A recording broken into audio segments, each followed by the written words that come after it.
물가가 10년 동안 3배가 오르지 않았는데 집값이 3배 올랐다는 건 아무래도 버블이 있다라는 생각을 매수자 입장에서는 지울 수가 없고요. 최근에 또 정부가 강력한 대출 규제 막 여러 가지를 합니다. 스트레스 DSR도 2단계 더 강화했고 내년 7월 되면 3단계에서 한도가 더 줄어들고 정책자금 대출도 규제하고 또 조건부 대출 또 건드려서 전세 대출 받기도 쉽지 않은 상황입니다. 거기에 또 그린벨트 풀어서 공급을 늘리겠다. 또 미국 트럼프까지 됐다. 와, 이거 어떻게 돌아가는 거지? 하지만 이게 2분기 넘어가면 사실 불확실성 좀 제거될 것 같고요. 금리가 내려갈 확률이 많다라고 본다면 저는 내년 하반기 정도, 빠르면 2분기, 늦어도 하반기 정도에는 다시 반등, 강보합세, 강세로 전환될 가능성이 높을 것 같습니다.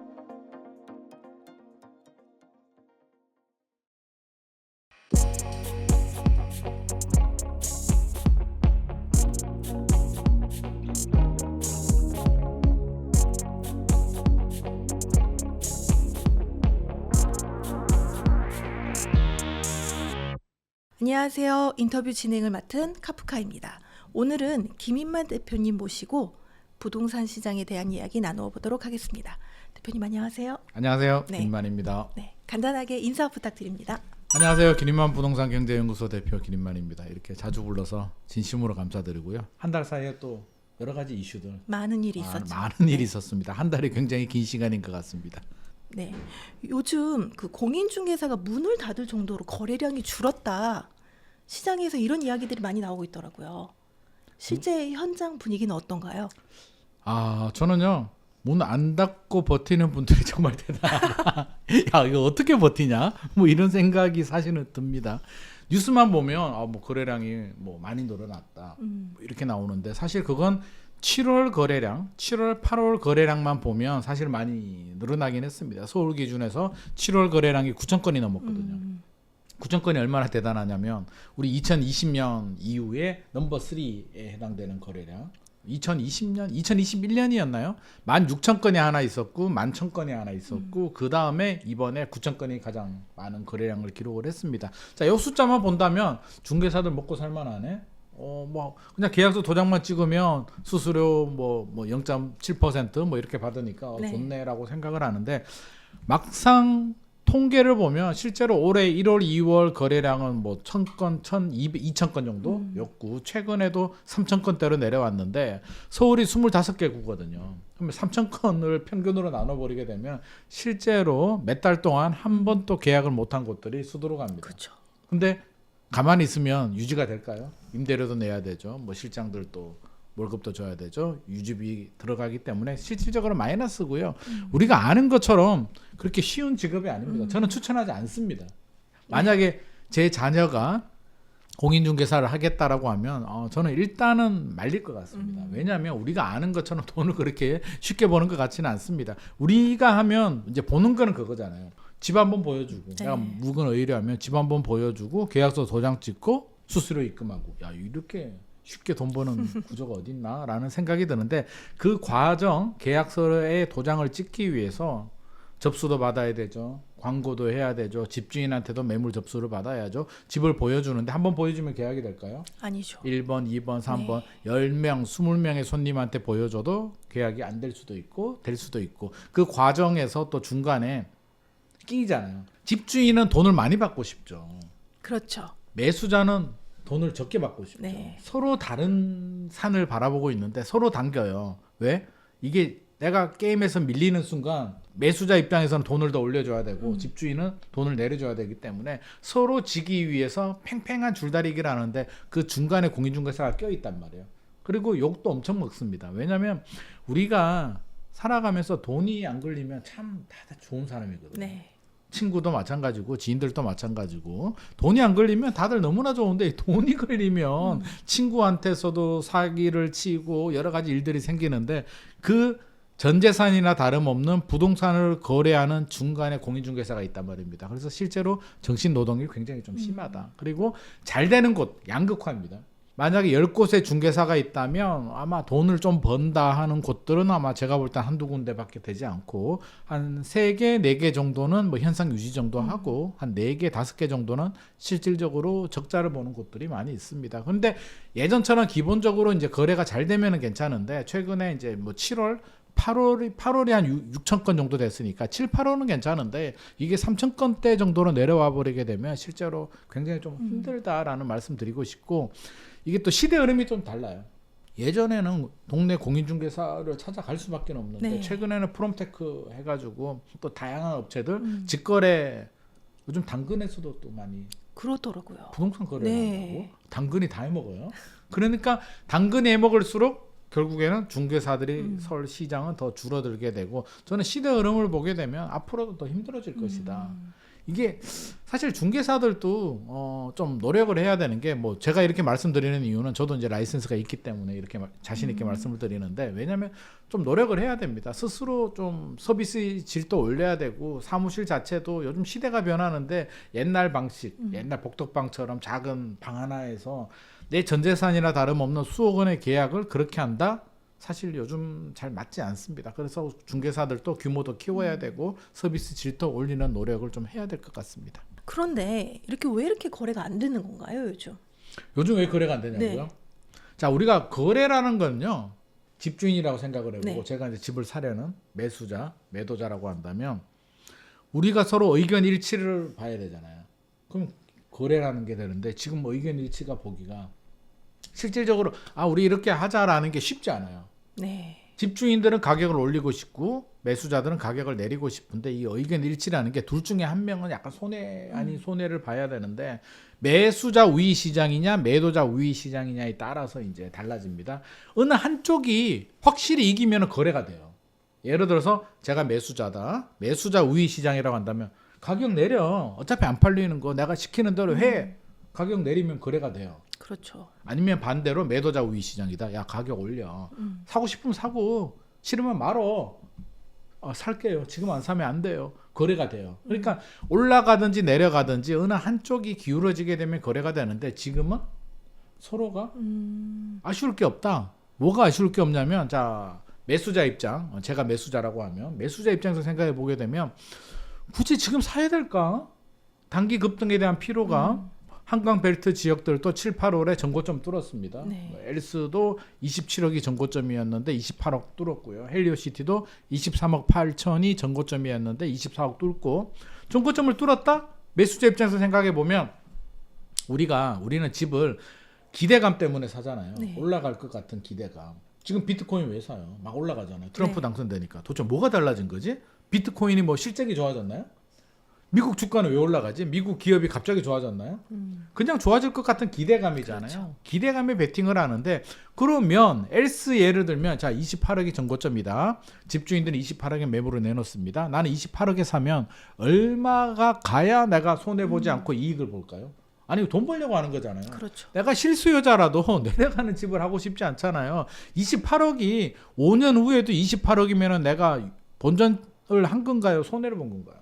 손해죠. 손해잖아요. 취득세 내고 대출이자 내고 뭐 재산세 내고 종부세 내고 나중에 팔 때 양도세까지 내야 되는데 28억은 말이 안 되는 거죠. 그러면 얼마 가야 될까요? 적어도 한 35억은 가져야 차 떼고 포 떼고 하면 내가 한 7억 정도는 시세 차익이 나와야 기존 재반 비용들 다 빼고 나면 3, 4억 정도 내가 시세 차익 자본이득을 얻는데 지금 35억을 갈까에 대한 약간 불확실성? 갈까? 트럼프가 어떤 정책을 할까? 그리고 집값 자체가 문재인 정부 때부터 생각을 해보면 야 이게 10년 만에 이렇게 올랐는데 2013년에 잠실주공 5단지가 얼마 했냐면 8억 7천 정도 했고 엘스도 8억 7천 정도 8억 7천 8억 8천 물론 뭐 9억짜리도 있었습니다만 그 정도 가격인데 지금 엘스가 27억 28억이라고 했잖아요. 3배 올랐거든요. 물가가 10년 동안 3배가 오르지 않았는데 집값이 3배 올랐다는 걸 아무래도 버블이 있다라는 생각을 매수자 입장에서는 지울 수가 없고요. 최근에 또 정부가 강력한 대출 규제 막 여러 가지를 합니다. 스트레스 DSR도 2단계 더 강화했고 내년 7월 되면 3단계에서 한도가 더 줄어들고 정책자금 대출도 규제하고 또 조건부 대출 또 건드려서 전세 대출 받기도 쉽지 않은 상황입니다. 거기에 또 그린벨트 풀어서 공급을 늘리겠다. 또 미국 트럼프까지 됐다.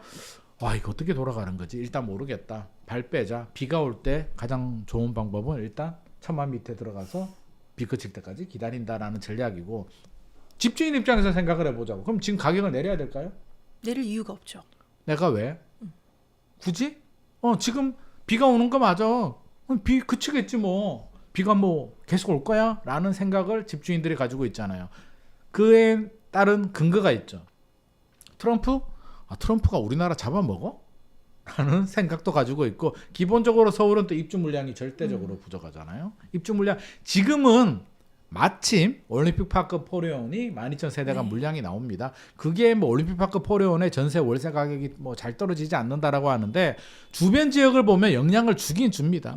저는 올림픽파크 포레온이 나오지 않았다면, 물량이 나오지 않았다면 오히려 더 많이 전세 가격이 더 많이 올랐겠죠. 그거라도 나오니까 지금 상태를 유지하는 거고, 3년 유예가 걸렸기 때문에 입주하려는 주인들은 많은데, 주인이 입주하면 자기가 살던 집을 매매를 하거나 전세를 하거나 어떤 식으로든 매물을 내놔야 되기 때문에 지금은 괜찮은데, 내년 한 2분기 지나고 하반기 가까이 가면 이제 매수자들, 또 특히 세입자들 굉장히 불안합니다. 2026년 되면 서울의 입주 물량이 뚝 떨어지죠. 네. 2025년에는 올림픽파크 포레온을 포함하면 한 3만 5천 호 정도 되고, 포함하지 않으면 뭐 2만 한 3천, 2만 5천 호 정도로 뚝 떨어지기 때문에 요거까지는 그나마 봐줄만 한데, 사실 이것도 부족해요. 문재인 정부 시절은 4만 7천 호 정도 나왔거든요. 그래도 집값, 매매 가격, 전세 가격 다 올랐습니다. 지금은 반토막인데 그나마 괜찮은데 2026년이 되면 7천 호로 뚝 떨어진다. 이거는 굉장히 좀 심각한 문제고, 집주인 입장에서는 그래, 기다리자, 시간은 우리 편이야 라는 생각을 가지고 있고, 입주 물량 줄어들게 되면 전세 가격 올라가죠. 전세 가격 올라가면 매매 가격 밀어 올리죠. 거기에 또 금리 뭐 어떻게 될지는 모르겠으나 지금 흐름을 보면 일단은 피벗은 했잖아요. 금리 내려가겠죠. 분양가 1년 동안 많이 올랐죠. 네. 분양가가 이렇게 올라가는데 집값이 왜 떨어져? 분양가는 주변 시세를 끌어올리기 때문에 분양가, 거기에 집값 불패. 버티면 그래, 뭐 내년에 떨어질 수도 있어. 설사 떨어지면 어쩌라고. 나는 5년 10년 버틸 건데 버티면 올라가. 종부세 부담도 많이 줄어들었기 때문에 집주인 입장에서는 아쉬울 게 없다. 자, 서로가 아쉬울 게 없다. 거래가 잘 된다 안 된다? 안 되죠. 안 된다. 네. 그러니까 공인중개사들이 폐업을 하는데, 공인중개사 입장에서 생각을 해보면은요, 사실은 집값이 올라가고 내려가고 중요하지 않습니다. 거래만 잘 되면 됩니다. 그렇죠. 차라리 집값이 올라가서 매도인 우위 시장이 돼서 거래가 잘 되거나, 집값이 떨어져서 매수자 우위 시장이 돼서 거래가 잘 되는 게 좋은데, 지금은 서로가 양보를 하지 않기 때문에 매물은 늘어나는데 이게 상승 매물이 많이 등록이 되고 있단 말입니다. 그러면 중개사 입장에서는 최악의 상황이고, 거래 당연히 안 됩니다. 어느 한쪽이 져야 돼요, 거래는. 근데 지금 양쪽이 지지 않기 때문에 양쪽의 논리가 지금 다 서로 말되잖아요. 네. 굳이 지금 내가 왜 사야 돼? 내가 왜 굳이 팔아야 돼라는 상황이기 때문에 거래량은 당분간은, 이런 낮은 거래량이 올해 말 당연하고요. 아마도 내년 1분기까지도 이런 낮은 거래량이 유지될 가능성이 높습니다. 네. 조금 전에 말씀해 주신 것처럼 최근에 이제 미국 대통령으로 트럼프가 당선이 됐는데요. 이게 이제 장기적으로는 또 저희 나라가 미국의 영향을 많이 받잖아요. 네. 부동산 시장에도 어느 정도 영향이 있을 거라고 보는데 어떠세요? 영향을 받겠죠. 네. 뭐 옛날에는 미국에 기침하면 뭐 우리는 뭐 쓰러진다, 독감에 걸린다라는 네. 말도 있는데, 사실 영향을 받는 건 사실이고요.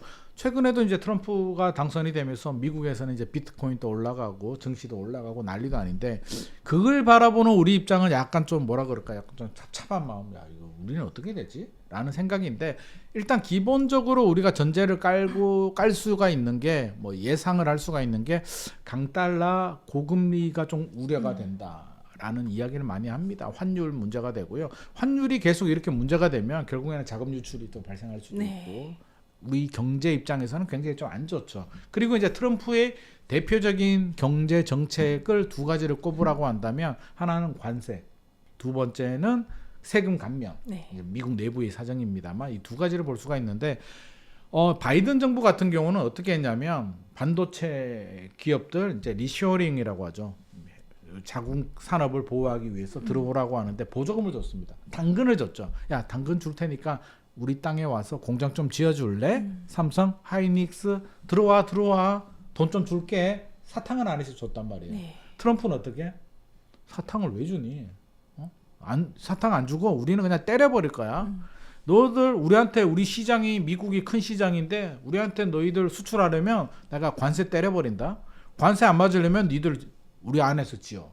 라는 논리인데, 같은 논리임에도 불구하고 바이든은 사탕을 줬고 트럼프는 이제 채찍을 들었습니다. 그러면 이제 중국은 최대 60%, 우방국들도 봐주지 않아. 니들도 웃지 마. 20% 때려버릴 거야. 라고 지금 네. 이야기를 하고 있습니다. 그러면 이제 일단 걱정이 되는데 이게 강달러 고금리하고 이제 연결이 됩니다. 자, 수입을 하는데 관세를 부과한다. 그럼 수입 품목이 예를 들어서 이 종이를 수입을 하는데 100원이었는데 관세를 20% 부과하면 120원이 되겠죠. 네. 120원이 되면 수입업자 입장에서는 기본적으로 올라가잖아요. 수입 품목 단가가 올라가면 판매 가격을 올려야 되겠죠. 네. 판매 가격을 올리면 어떻게 된다? 물가가 오른다. 인플레이션이 발생하게 되고 인플레이션 발생하게 되면 인플레이션 잡기 위해서 금리를 올려야 된다. 그래서 고금리라는 논리가 형성이 됩니다.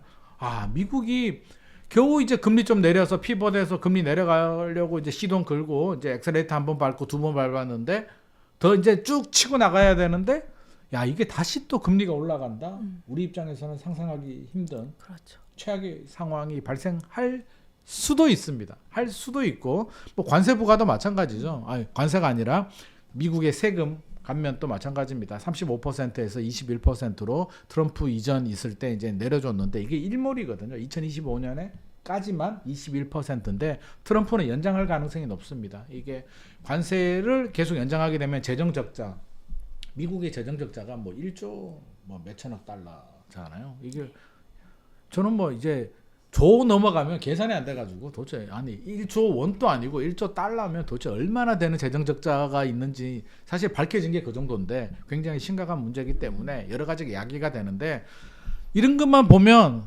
한숨이 나오죠. 또 이게 주한미군 분담금 뭐 5조 원? 아니 그 우리 세금인데 그럼 세금 또 어떻게 하는 거야? 막 우리 입장에서는 굉장히 걱정이 되는데 우리가 트럼프를 한번 경험해봤잖아요. 네. 다행히 지금이 시즌 2 우리가 시즌 1을 봤단 말이에요. 2017년에서 2020년까지 2016년 11월이 트럼프가 당선이 되던 그 시기인데 그때는 저는 아직도 기억이 납니다. 그때 이제 우리 국내 사정도 박근혜 대통령이 탄핵되면서 굉장히 어수선해서 상승장이었는데 그때 6개월이 조정됐어요. 집값이 살짝 떨어지기도 했고.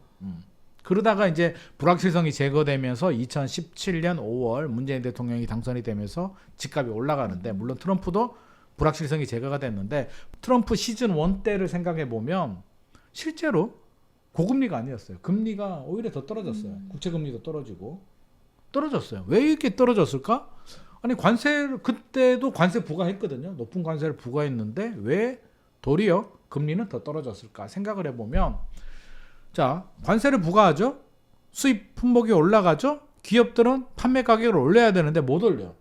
왜? 올리면은 안 팔리잖아요. 장사가 안 되는데 어떻게? 근데 팔아야 되니까 마진이 줄어들어요. 수입 단가 한마디로 제로비는 올라가는데 내 판매 가격을 올리지 못하니까 영업이익이 떨어져요. 기업이 영업이익이 떨어지면 주가는 어떻게 될까요? 떨어지죠. 미국은 우리나라는 이제 부동산이 70% 약 금융 자산이 30% 정도 7대 3 정도 비중인데 미국은 반대잖아요. 네. 약 대략으로 뭐 금융의 70% 부동산이 30% 정도 되는데 우리는 집값이 폭락하게 되면 단순히 집값이 떨어지는 문제가 아니라 우리나라 중산층 대부분 국민들의 전 재산이 내 집 한 개 또는 2개 정도의 나의 노후 자산 그렇죠. 또 내 자녀한테 자녀의 향후 먹거리까지 우리 모든 게 다 집중이 되어 있는데 미국은 주식이란 말입니다. 주식이 떨어지게 되면 미국 국민들의 은퇴 노후가 굉장히 불안해지고 그럼 여론이 안 좋아지죠. 난리가 납니다. 그래서 2018년에 공화당이 져요. 중간선거에서. 질 수밖에 없죠. 주가 떨어지고 경제가 안 좋은데. 그러면 지금 또 저는 무조건 그렇게 할 수는 없을 거다. 관세를 부과해도 중국이 최대 60% 우방국이 20%라는데 그게 최대치고 실제로는 저는 굉장히 융통성이 있을 거다. 트럼프가 사업가잖아요. 네. 저는요 이런 말하면 좀 그렇지만 돈으로 해결할 수 있는 문제가 저는 가장 쉬운 문제라고 생각을 합니다. 트럼프는 사업가예요. 가장 힘든 게 가치관과 이념이거든요. 가치관과 이념으로 똘똘 뭉쳐버리면 돈으로 해결이 안 됩니다. 근데 돈 좀 줄 테니까 이거 좀 봐줘. 안 봐줍니다. 차라리 옛날에 요즘은 이제 그런 게 사라졌는데 옛날에는 이제 자동차 타고 가다가 신호 위반하잖아요. 그러면 운전면허증 줄 때 그냥 돈 하나 끼워서 주면 넘어가는 게 옛날에는 그런 게 있었단 말입니다. 요즘 그러면 어떻게 돼요? 난리가 납니다. 이게 바로 그냥 현행범으로 그렇게 되는데 차라리 개인적으로 생각하면 옛날에 편했잖아요. 그냥 만 원짜리 하나 꽂아 주고 넘어가는 게 속편한데 그게 안 통하는데 트럼프는 그게 통한단 말입니다.